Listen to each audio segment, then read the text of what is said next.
Assalamualaikum. Hari tu saya terbaca dekat dalam Facebook ada seorang perunding takaful. Dia kena tipu oleh scammer. Cerita dia nak ambil servis bersihkan rumah tapi malang tak berbau, dia dah kena tipu. Okey, dalam video kali ni saya nak cerita ataupun berkongsi bagaimana cara untuk kita mengelakkan daripada kita boleh kena scam. Okey, jom tengok video ni sampai habis.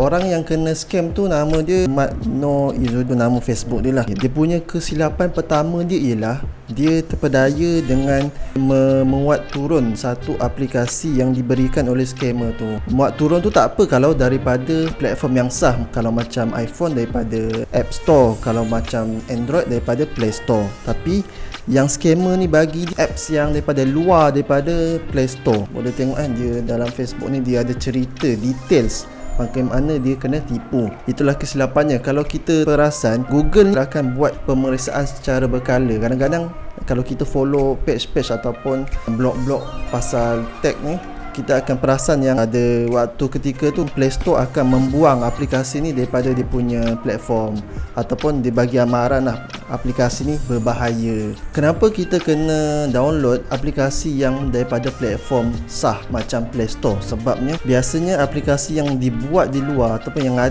dekat luar ni dipenuhi ataupun dipasang malware. Malware ni maksudnya perisian hasad. Dia boleh simpan kita punya maklumat. Dia ada macam key detector. Kita tekan kita punya login, dia akan simpan dan dia akan tahu macam mana nak masukkan ke dalam kita punya akaun bank kita lah dekat dalam internet. Jadi untuk mengelakkan daripada kena scam, kita jangan senang-senang nak download aplikasi tu, lepas tu install, lepas tu kita pergi isi sendiri maklumat peribadi kita. Tu sangat bahaya. Yang kedua, kita kena pergi kat setting telefon. Boleh setting yang handphone tu tak benarkan kita install aplikasi daripada luar daripada Play Store. Sebabnya untuk mengelakkan benda-benda macam inilah, aplikasi yang ada malware. Saya dah cuba untuk buka laman web yang scammer tu bagi, dan sekarang ni tak boleh masuk sebab tak tahulah siapa dah raporkan dekat Google yang laman web tu dia mengandungi phishing site. Google dah take down lah laman web tu. Memang tak boleh masuk.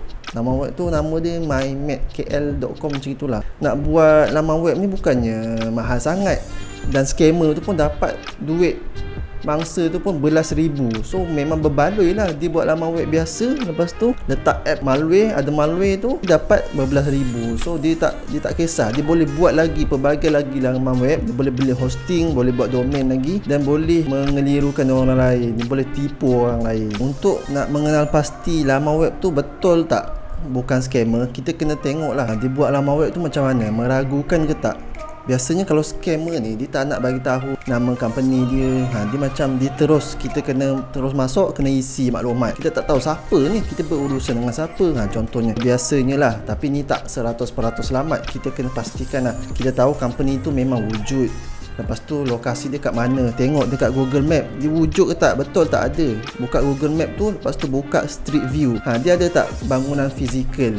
Itu satu. Ataupun kalau nak lebih mendalam, boleh periksa dekat SSM, Suruhanjaya Syarikat Malaysia, ataupun beli laporan company tu dekat Syarikat Pelaporan Kredit. Kita boleh beli. Itu kalau terlalu takut lah kan, untuk mengelakkan daripada terkena benda macam ni lah.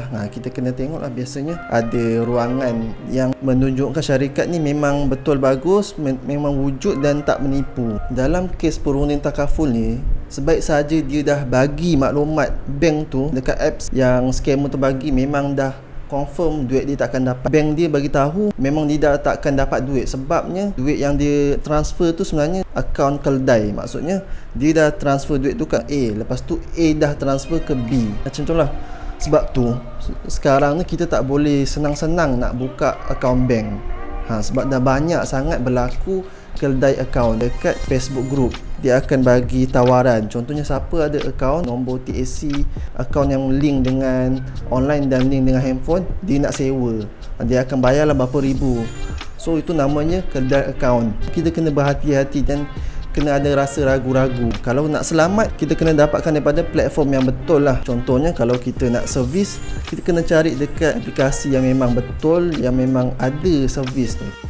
kalau kita baca berita, Maybank sekarang ni kalau apa-apa setting yang kita set dekat dalam akaun kita tu, kat online portal tu, kita akan kena sahkan menggunakan secure to you dekat handphone. Walaupun scammer tu dia dah ada kita punya login ni, dah boleh masuk, tapi dia tak boleh ubah setting. Dia kena ada handphone kita. Tu cara Maybank untuk lebih ketatkan keselamatan. CIMB pula dia akan menghantar email setiap kali berlaku transaksi. Notification app CIMB dengan email tu tolong on kan supaya kita perasan cepat-cepat. Jadi sekarang ni kesimpulannya ialah kita kena berhati-hati dengan lebih. Kita pastikan kita membuat urusan transaksi tu dekat platform yang sah.